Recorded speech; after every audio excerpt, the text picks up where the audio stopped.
বাংলা সাহিত্যের অনন্য সম্ভারে নিয়ে হাজির হয় ঝরাপাতা ইউটিউব চ্যানেল।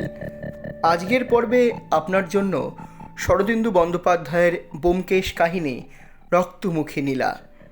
বাংলা সাহিত্যের রত্নখচিত নক্ষত্রগুলির মধ্যে অন্যতম হলেন শরদিন্দু বন্দ্যোপাধ্যায়।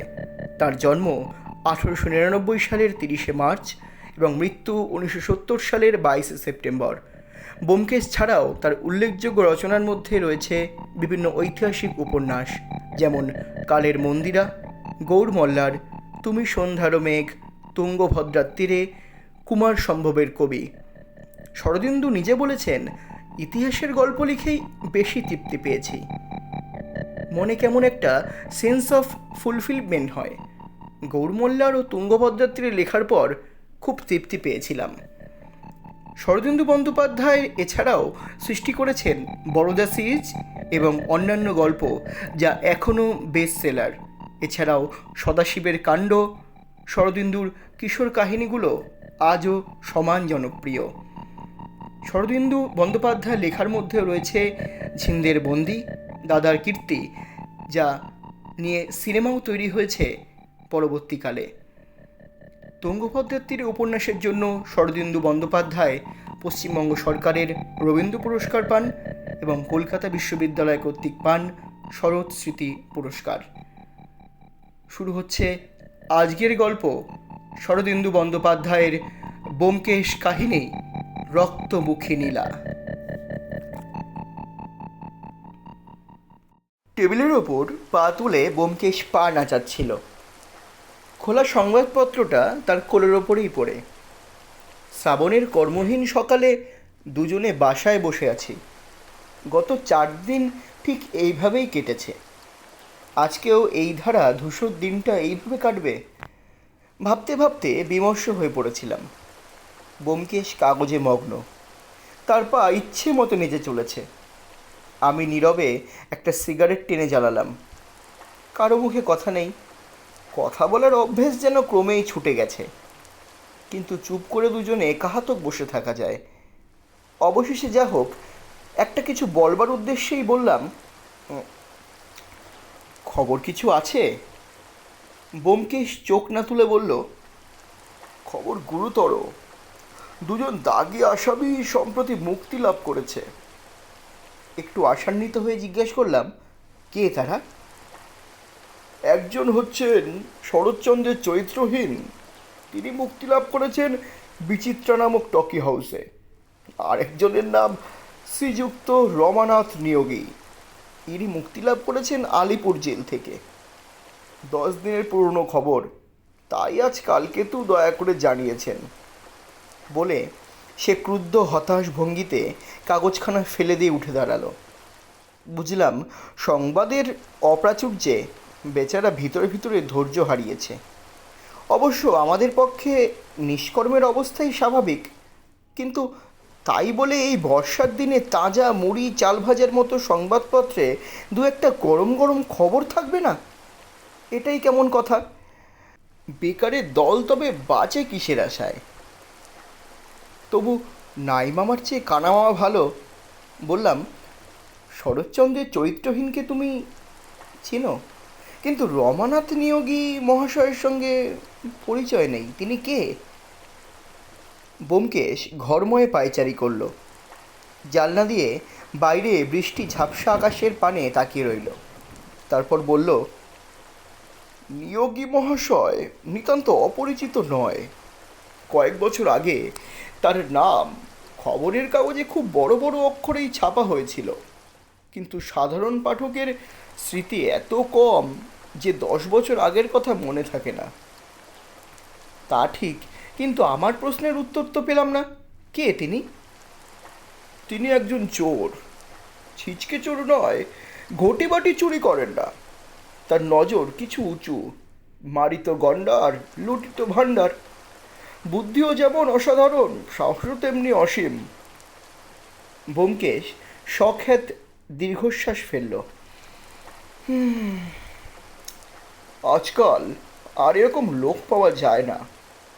বললাম, দেশের দুর্ভাগ্য সন্দেহ নেই, কিন্তু তার নাম বড় বড় অক্ষরে খবরের কাগজে উঠেছিল কেন?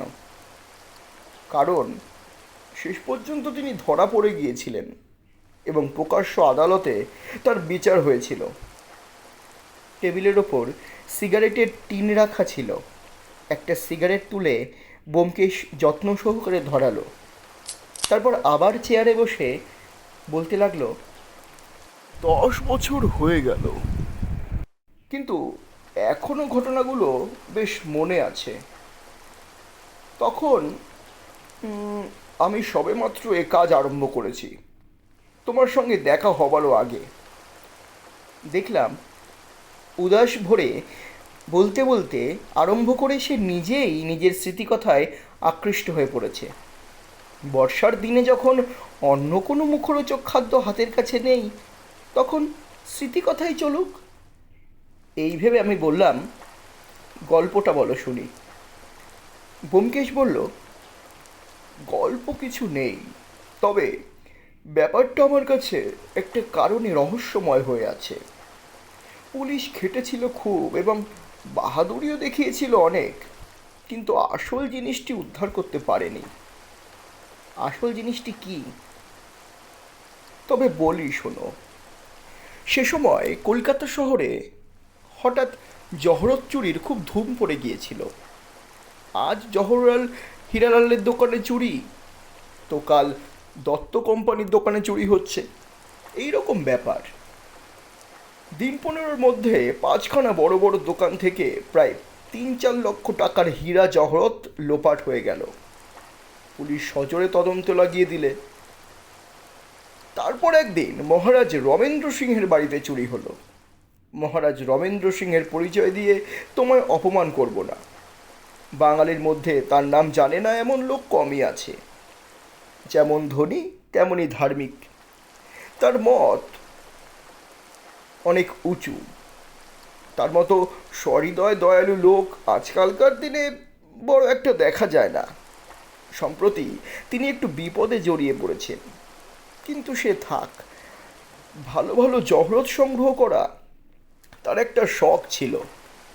বাড়িতে দোতলার একটা ঘরে তার সংগৃহীত জহরতগুলি কাচের শোকেসে সাজানো থাকতো। সতর্কতার অভাব ছিল না।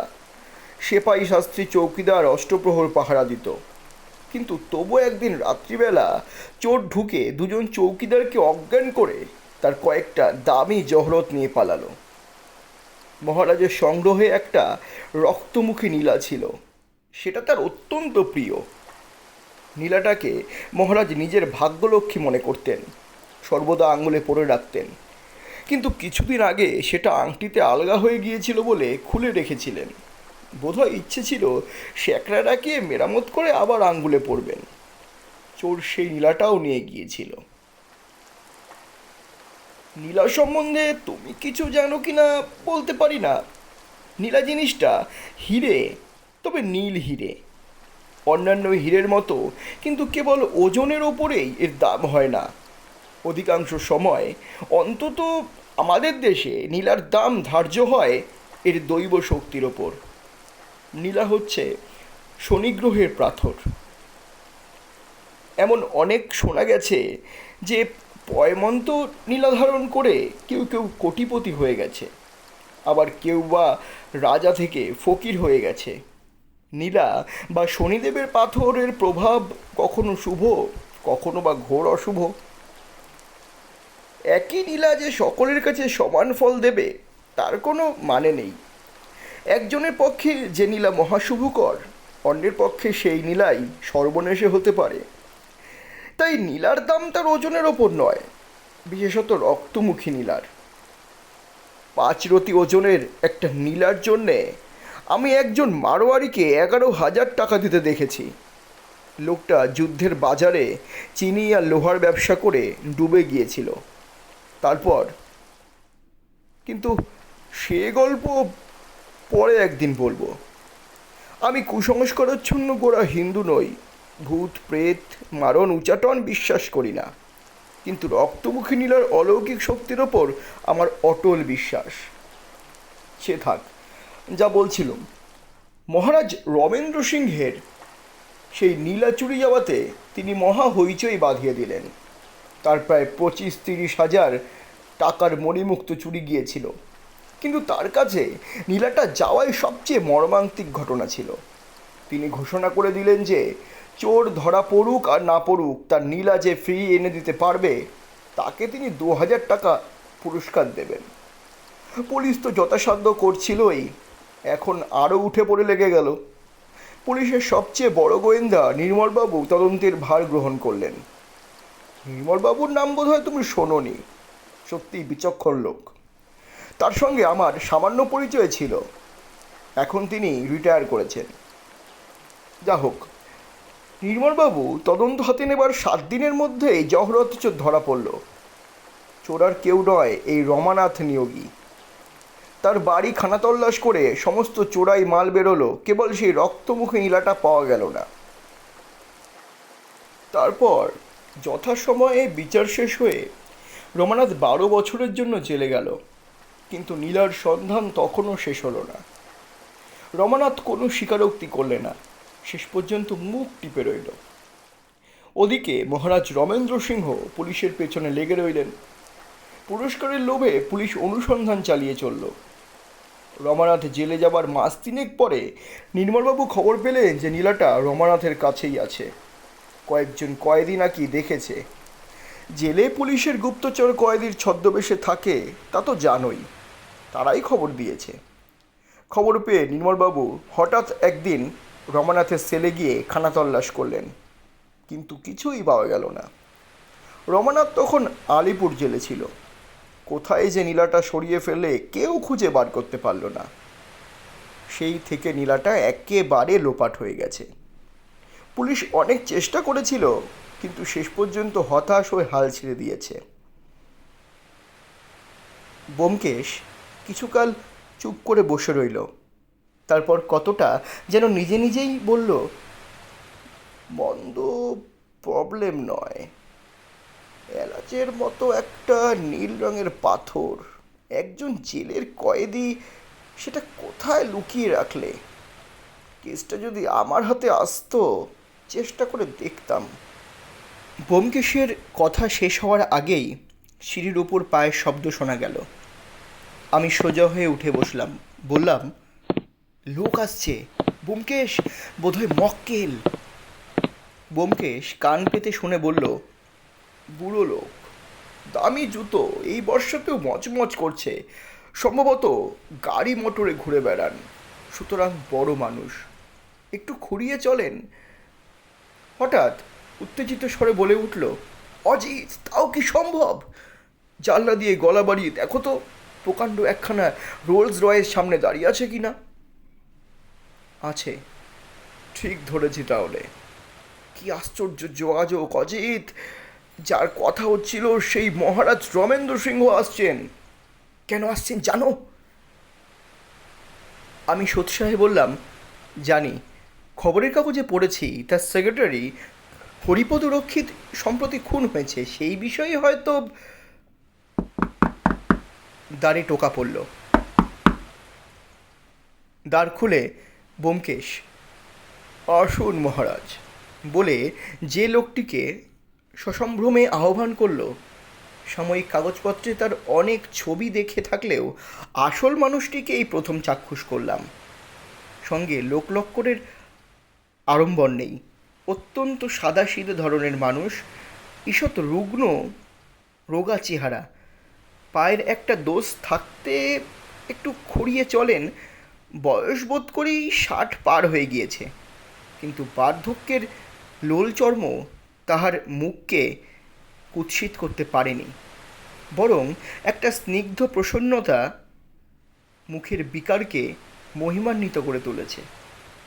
মহারাজ একটু হেসে ব্যোমকেশের মুখের দিকে চাইলেন।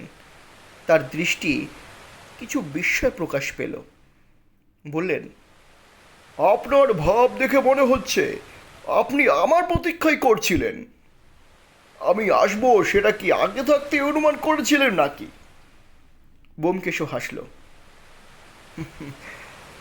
এত বড় সৌভাগ্য আমি কল্পনাও করতে পারিনি, কিন্তু আপনার সেক্রেটারির মৃত্যুর কোনো কিনারাই যখন পুলিশ করতে পারল না, তখন আশা হয়েছিল হয়তো মহারাজ স্মরণ করবেন। কিন্তু আসুন, আগে বসুন।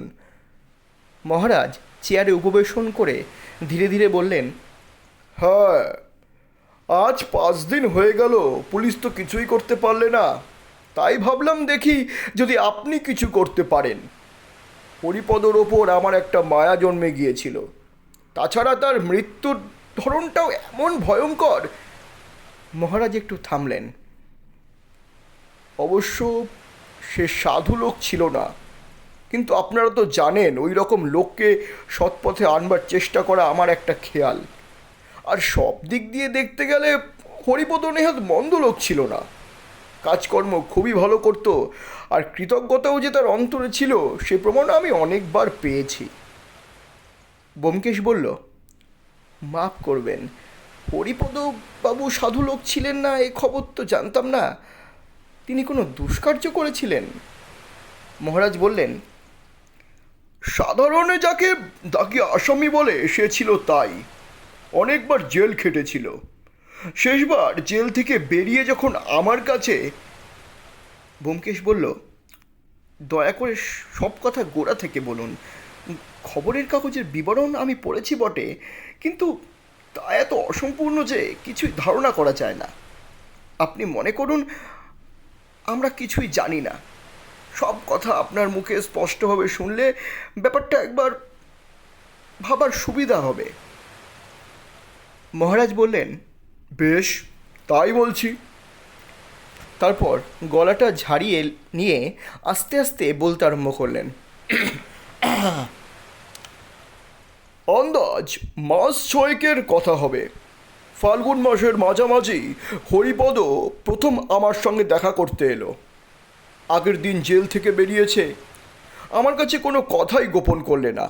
বললে আমি যদি তাকে সৎপথে চলবার একটা সুযোগ দিই তাহলে সে আর বিপথে যাবে না।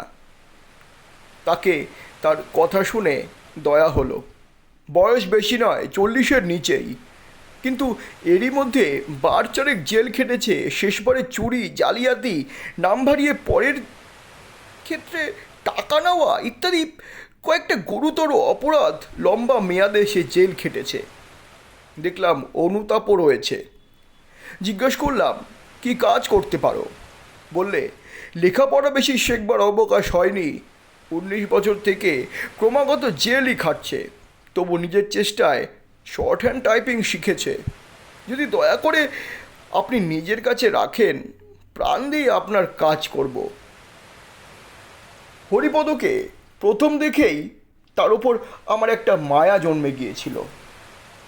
কি জানি কেন, ওই জাতীয় লোকের আবেদন আমি অবহেলা করতে পারি না। তাই যদিও আমার শর্ট হ্যান্ড টাইপিস্টের দরকার ছিল না, তবু 50 টাকা মাইনে দিয়ে তাকে নিজের কাছে রাখলাম। তার আত্মীয় স্বজনে কেউ ছিল না। কাছেই একখানা ছোট বাসা ভাড়া করে থাকতে লাগলো। কিছুদিনের মধ্যেই দেখলাম লোকটা অসাধারণ কর্মপটু আর বুদ্ধিমান। যে কাজ তার নিজের নয় তাও এমন সুচারুভাবে করে রাখে যে কারোর কিচ্ছু বলবার থাকে না। এমনকি ভবিষ্যতে আমার কি দরকার হবে তা আগে থাকতে আন্দাজ করে রাখতে পারত।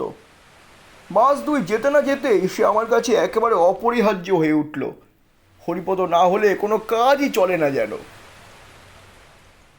এই সময় আমার পুরনো সেক্রেটারি অবিনাশবাবু মারা গেলেন। আমি তার জায়গায় হরিপদকে নিযুক্ত করলাম। এই নিয়ে আমার আমলাদের মধ্যে একটু মন কষাকষিও হয়েছিল বই কি, কিন্তু আমি সেসব গ্রাহ্য করিনি।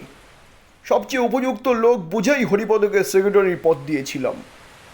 তারপর গত 4 মাস ধরে হরিপদ খুব দক্ষতার সঙ্গেই সেক্রেটারির কাজ করে এসেছে। কখনো কোনো ত্রুটি হয়নি।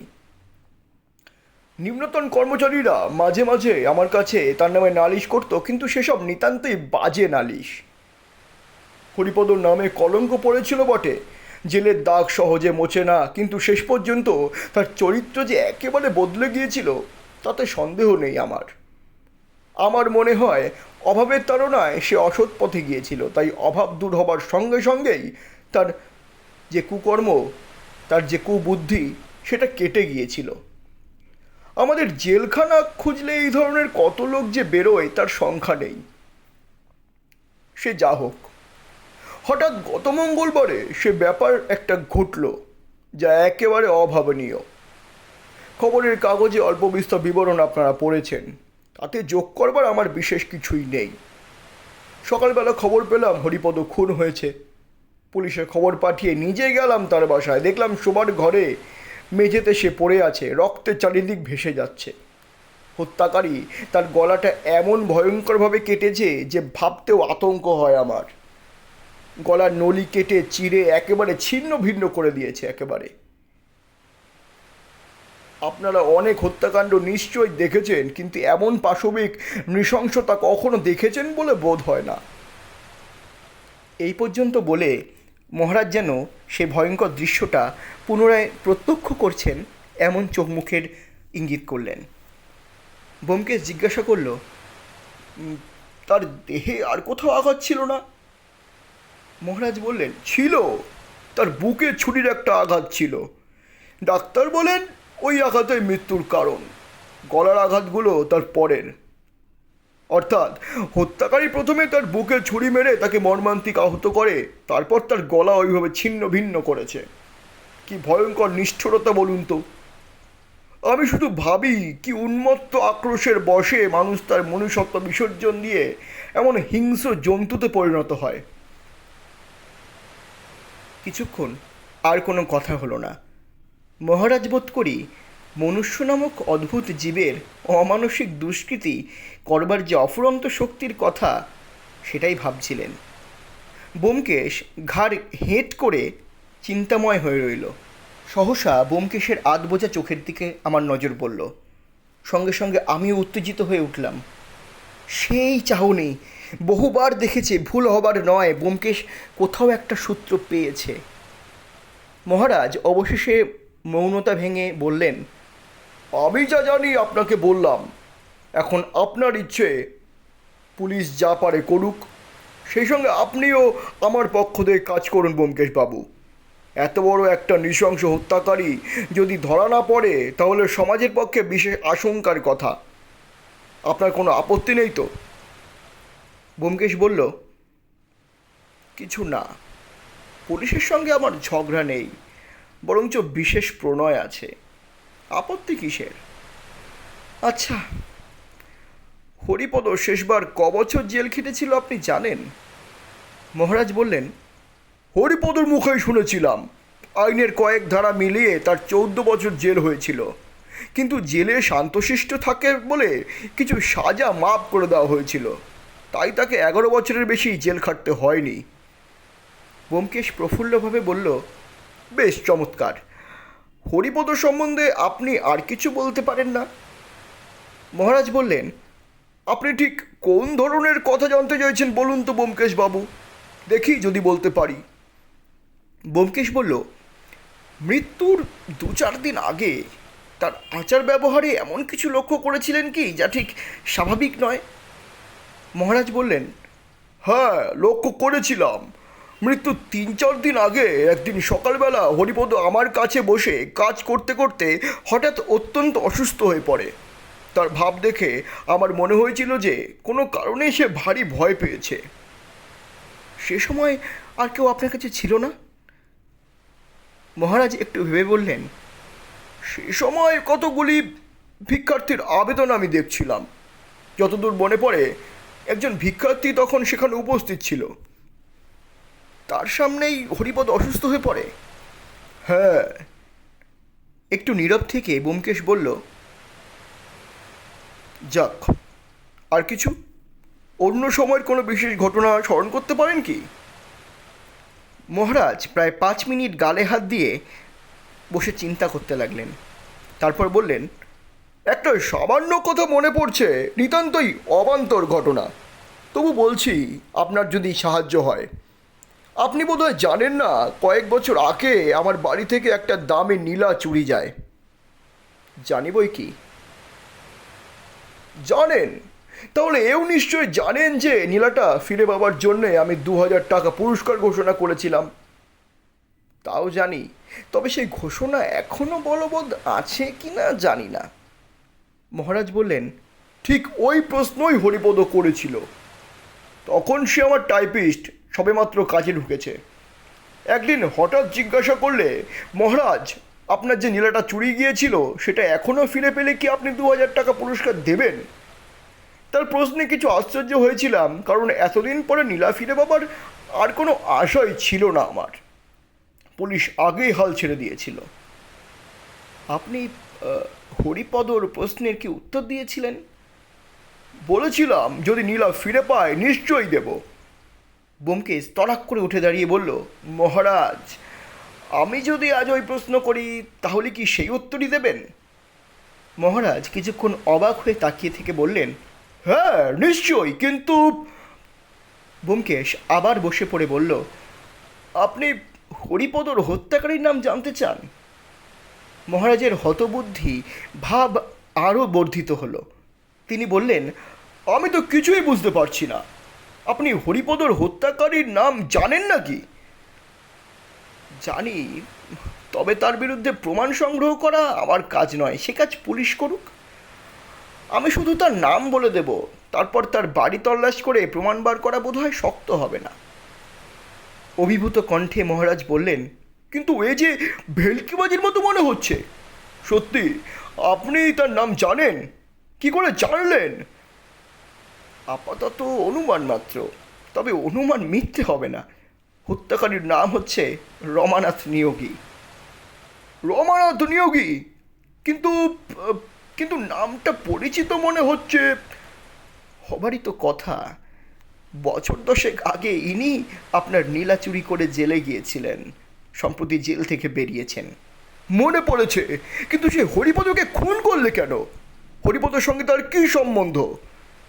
সম্বন্ধ আছে, পুরনো কয়েকটা নথি ঘাটলেই সেটা বেরোবে। কিন্তু মহারাজ, বেলা প্রায় 11টা বাজে, আর আপনাকে ধরে রাখবো না। বিকেলে 4টের সময় যদি দয়া করে আবার পায়ের ধুলো দেন তাহলে সব জানতে পারবেন, আর হয়তো নীলাটাও ফিরে পাবেন। আমি ইতিমধ্যেই সব ব্যবস্থা করে রাখব। হতভম্ব মহারাজকে বিদায় দিয়ে ব্যোমকেশ নিজেও বাইরে যাওয়ার জন্য প্রস্তুত হতে লাগলো। জিজ্ঞাসা করলাম, ব্যোমকেশ, এত বেলায় তুমি আবার কোথায় চললে? সে বলল, বেরোতে হবে, জেলের কিছু পুরনো কাগজপত্র দেখা দরকার। তাছাড়া অন্য কাজও আছে। কখন ফিরবো কিছু ঠিক নেই, যদি সময় পাই হোটেলে খেয়ে নেব। বলে ছাতা ও বর্ষাতি নিয়ে বিরামহীন বৃষ্টির মধ্যে বাইরে বেরিয়ে পড়ল। যখন ফিরে এলো তখন বেলা 3টে। জামা জুতো খুলতে খুলতে বলল, বেজায় খিদে পেয়েছে, কিছু খাওয়া হয়নি, স্নান করে নি। পুটিরাম, চট করে কিছু খাওয়ার ব্যবস্থা করো। আজ মেটিনি, ঠিক 4টের সময় অভিনয় আরম্ভ হবে। বিস্মিতভাবে বললাম, সে কি, কিসের অভিনয়? ব্যোমকেশ বলল, ভয় নেই, এই ঘরেই অভিনয় হবে। অজিত, দর্শকের জন্য আরও গোটা কয়েক চেয়ার এ ঘরে আনিয়ে রাখো। বলেই স্নানঘরে ঢুকে পড়ল। স্নান সেরে খেতে খেতে বলল, সমস্ত দিন কি করলে বলো?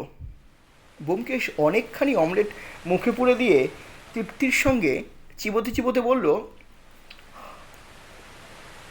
জেল ডিপার্টমেন্টের অফিসে আমার এক বন্ধু আছেন। প্রথমে তার কাছে গেলাম, যেখানে পুরনো রেকর্ড বার করে দেখা গেল যে আমার অনুমান ভুল হয়নি। তোমার অনুমানটা কি? প্রশ্নে কর্ণপাত না করেই ব্যোমকেশ বলতে লাগলো, সেখানকার কাজ শেষ করে বুদ্ধবাবু থরি বিধুবাবুর কাছে গেলাম। হরিপদর খুনটা তারই এলাকায় পড়ে। কেসের ইনচার্জ হচ্ছেন ইন্সপেক্টর পূর্ণবাবু। পূর্ণবাবুকে ব্যাপারটা বুঝিয়ে এবং বিধুবাবুর পায়ের যথোচিত তৈল প্রয়োগ করে শেষ পর্যন্ত কাজটা উদ্ধার হলো। কিন্তু কাজটা কি তাই যে আমি এখনো জানি না, বলো না। কাজটা হচ্ছে প্রথমত রমানাথ নিয়োগীর ঠিকানা বার করা, এবং দ্বিতীয়ত তাকে গ্রেপ্তার করে তার বাসা খানা তল্লাশ করা। ঠিকানা সহজেই বেরালো, কিন্তু খানা তল্লাশে বিশেষ ফল হলো না। অবশ্য রমানাথের ঘর থেকে একটা ভীষণাকৃতি ছোড়া বেরিয়েছে, তাতে মানুষের রক্ত পাওয়া যায় কিনা পরীক্ষার জন্য পাঠানো হয়েছে, কিন্তু সে জিনিস পাবো আশা করেছিলাম, তা পেলাম না।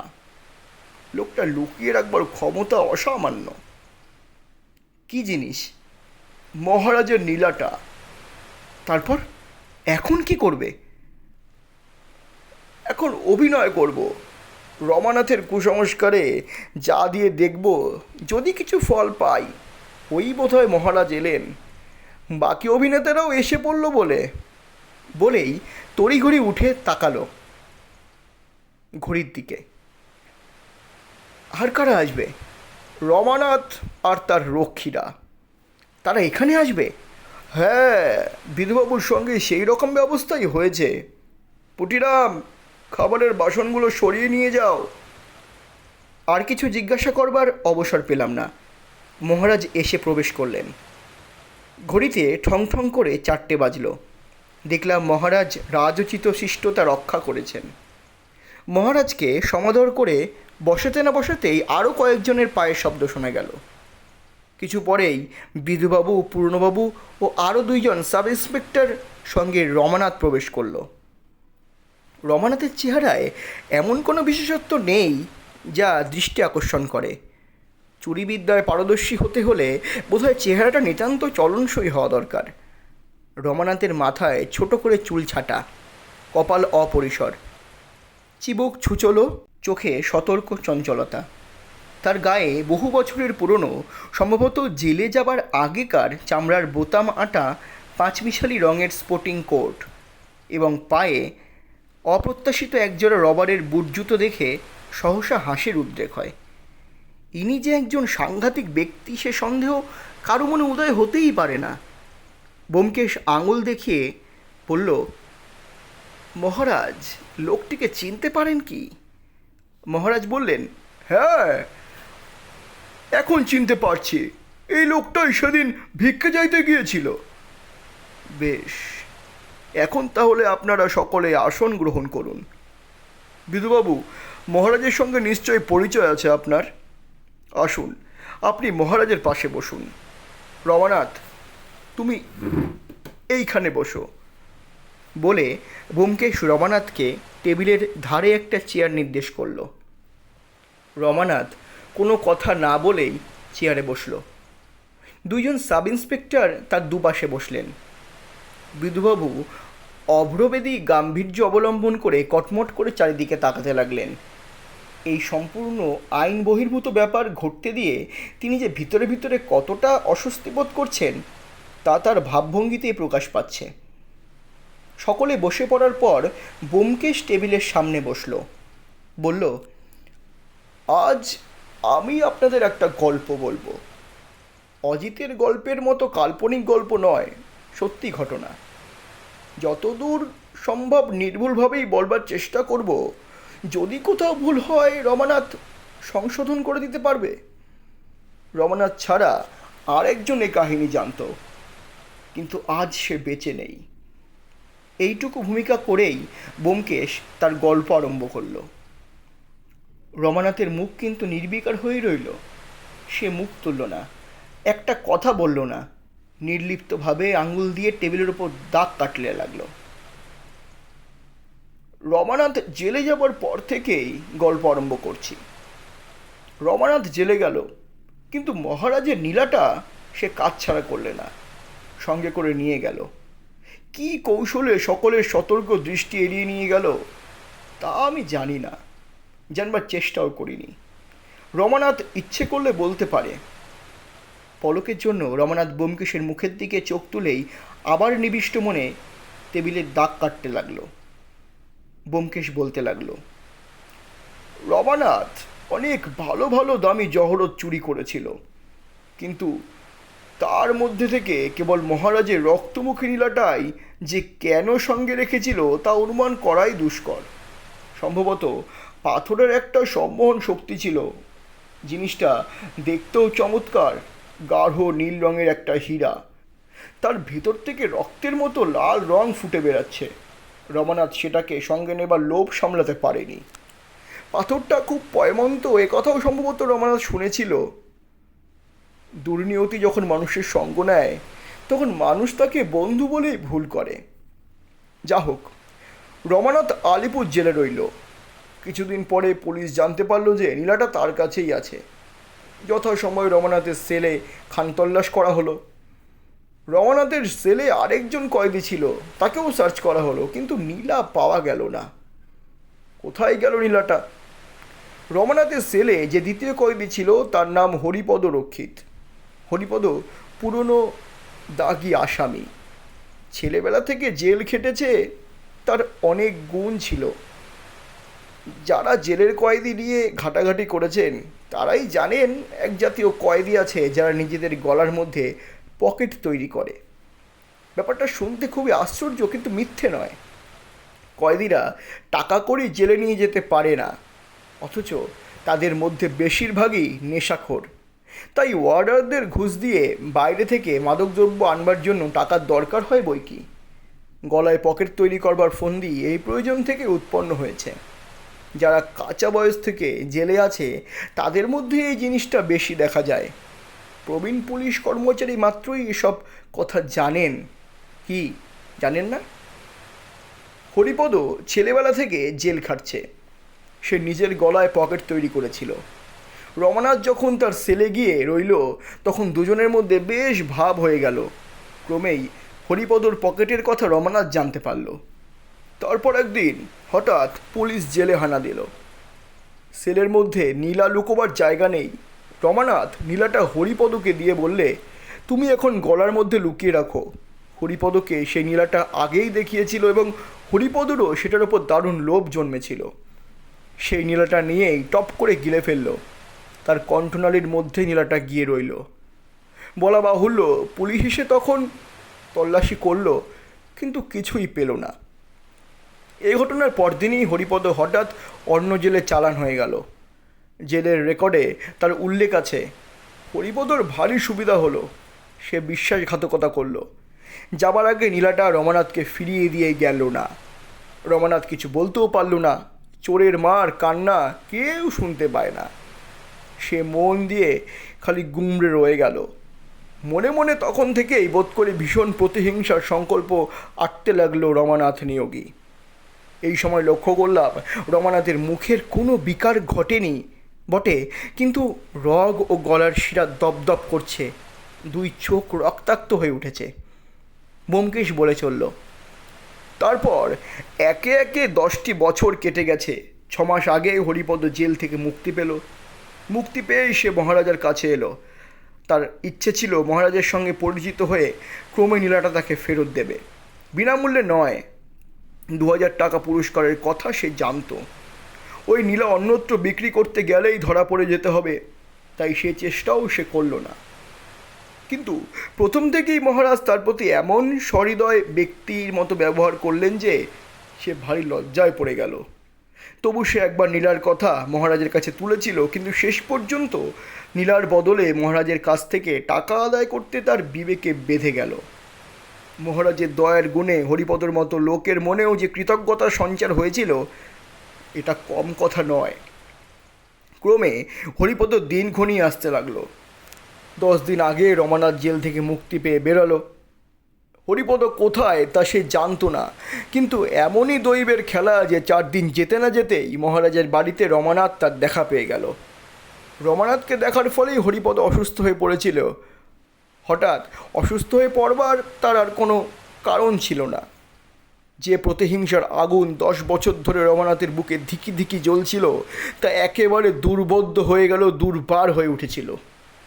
হরিপদর বাড়ির সন্ধান সে সহজেই বার করলো। তারপর সেদিন রাত্রে গিয়ে এ পর্যন্ত বোমকে সকলের দিকে ফিরে গল্প বলছিল। এখন বিদ্যুতের মতো রমানাথের দিকে ফিরল। রমানাথ মন্ত্রমুগ্ধ সর্পের মতো নিষ্পলক চোখে ব্যোমকেশের পানে তাকিয়ে রইল। ব্যোমকেশ তার দিকে আঙুল দেখিয়ে তীব্র স্বরে বলল, রমানাথ, সে রাতে হরিপদর গলা ছিঁড়ে তার কণ্ঠনালীর ভেতর থেকে তুমি নীলা বার করে নিয়েছিলে। সে নীলা কোথায়? রমানাথ ব্যোমকেশের চোখ হতে চোখ সরাতে পারল না। সে একবার তার জিভ দিয়ে অধরটা চেটে নিল।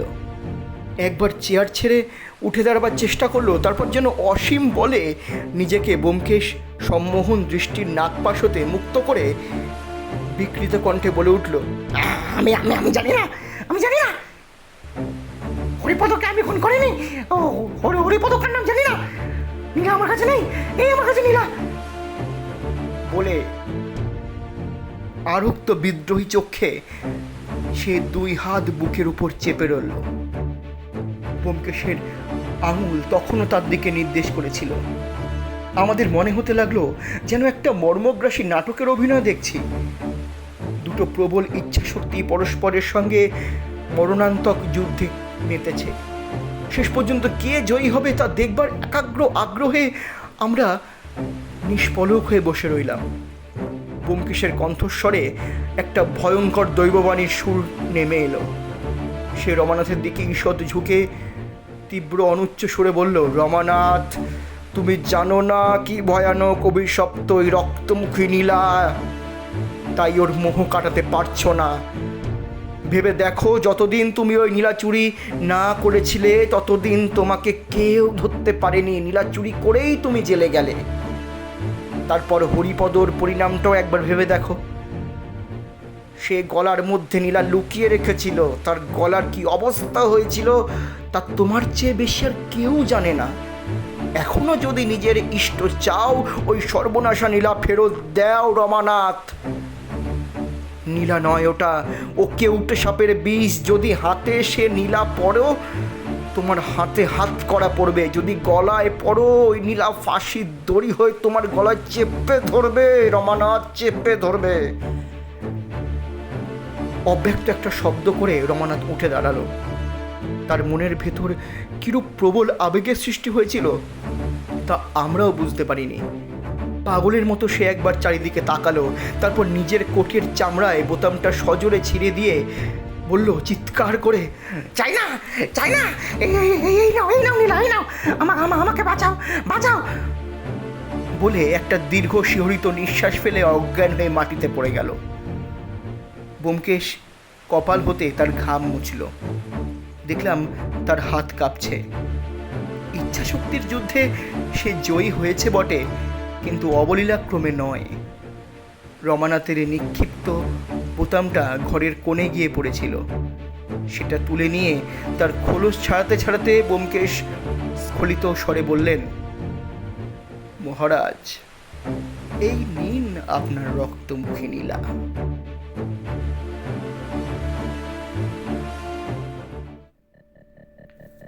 শুনছিলেন শরদিন্দু বন্দ্যোপাধ্যায়ের ব্যোমকেশ কাহিনী রক্তমুখী নীলা। গল্প পাঠে এবং অন্যান্য চরিত্রে আমি বিজয়। দেখা হচ্ছে পরবর্তী আরেকটি পর্বে নতুন কোনো গল্প অথবা কবিতা নিয়ে।